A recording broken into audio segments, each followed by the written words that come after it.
Happy Tuesday, folks. Last Friday, we talked about my favorite luxury cigars. If you missed that, check it out right here. But today, I want to talk about cigars that underpromise and over-deliver. And I hesitate to call these budget cigars or cheap cigars or anything like that because these are quality cigars that I think punch way above their MSRP. I would gladly pay $12 to $17 for any one of these, but they don't cost that much, and that's the best part. So let's start with the cigar that I've probably smoked the most of this year. This is the Diesel Vintage Natural in the Rabito size. This cigar reminds me so much of the San Latano Oval Habano.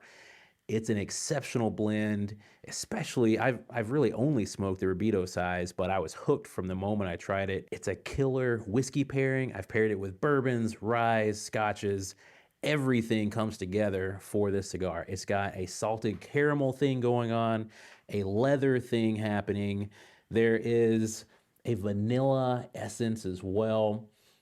Really comes out when paired with certain bourbons. And this cigar can hold up to certain IPAs. I've paired it with some mid-range, I want to say about 6.5% IPAs. Phenomenal job. Not every cigar can do that, especially with the Habano wrappers. I don't know what it is, but it's just hard to pair with IPAs in general. Not this guy. This guy shines every time. And if you're also missing the San Latano Oval Habanos, give these a shot. I think you will be impressed with them. And I think this also has really good aging potential as well. I kind of want to get some more of these, sit on them for a couple years and see how everything comes together. Next up, we've got RoMa Craft's La Maestranza. This is an exceptional cigar. I smoked it maybe a month ago. I've had a few since. It's got, for lack of a better term, and hear me out, a wonderful bouquet of flavor.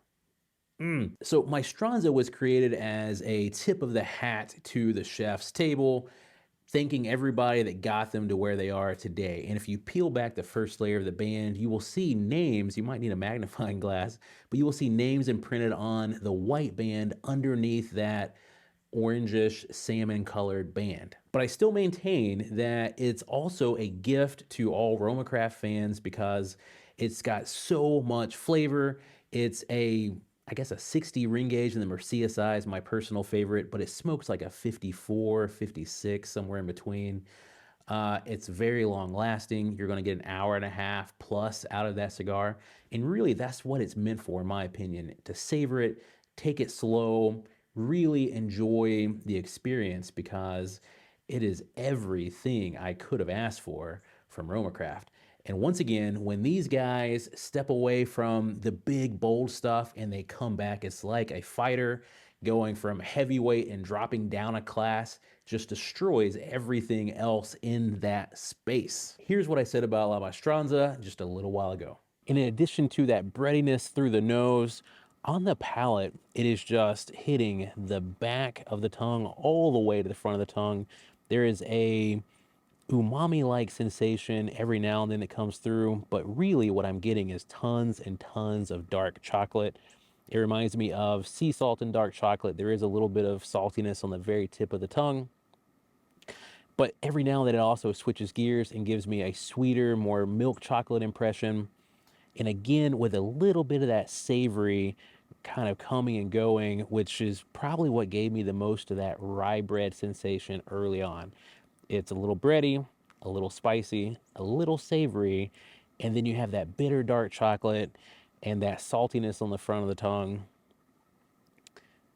This is a full course meal all in one. Next up, we've got my personal favorite cigar of last year. I loved it at the PCA trade show.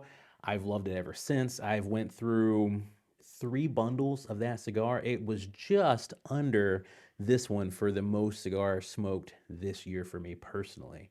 That is the Dunbarton Umbagog Bronzeback. It's only available in one size, but that size is perfection. And I liken this to Bane. This is calculated devastation.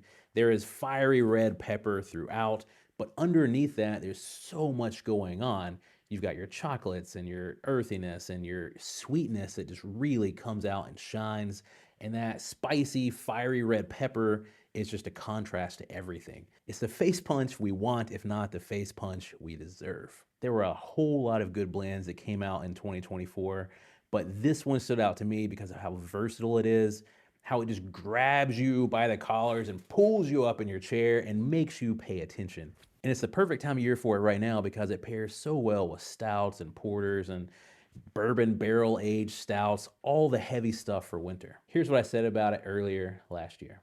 Oh yes, fire red pepper, a cedar essence, and a little bit of a dulce de leche sweetness right at the end.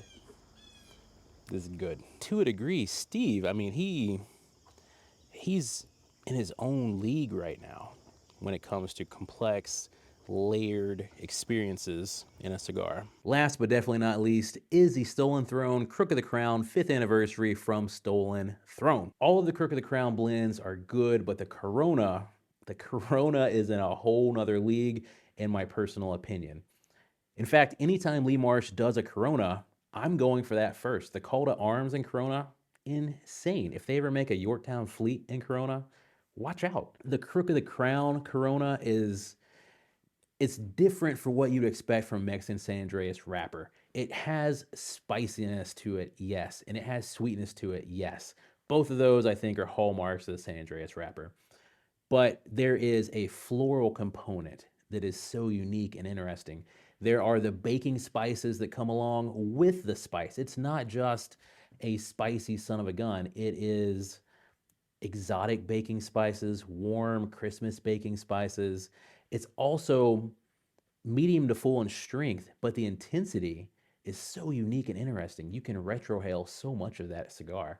The second third is magic. It's magic. And it's such a wonderful cigar that I hope that Lee Marsh doesn't keep it as a limited edition and eventually brings it back into the rotation, because that Corona needs to be in my life for a very long time. I'm getting some spices right now that for some reason I'm associating with Cheerwine soda.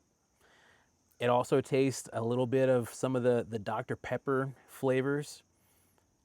This cigar's thrown me for a loop because it has so many baking spices and then pepper, a little bit of leather.